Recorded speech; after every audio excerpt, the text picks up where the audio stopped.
to start off, can you share what inspired you and your team to write this particular book on AI, which is very timely, of course?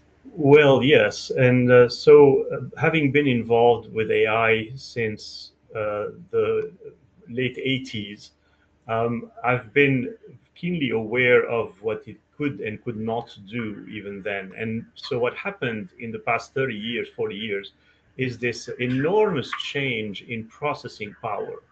And so, we literally have an increase in processing power of microchips by a factor of 500 million. And so, whereas at the time you could only compute 3 layers of artificial neurons, now you can compute 1,000 plus 5,000 layers if you want. And the world has changed. So now you can do things that you couldn't do through the 90s, the 2000s. So, being aware of that, when machine learning started rearing its head back in the 2010s, I wrote a first book that came out in 2018 called Artificial Intelligence in Education. My center had its first colloquium on AI back in 2014. But at the Wow. time, this was read only by IT personnel, let's say.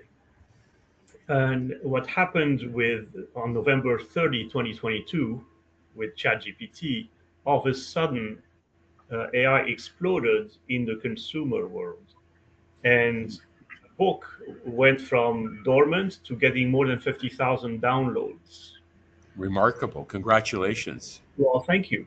But then I realized, okay, well, but that book was really more of a introduction to AI as a technology and what it could not do. What we really needed to talk about is what the impact was going to be on the why, what, and how of education.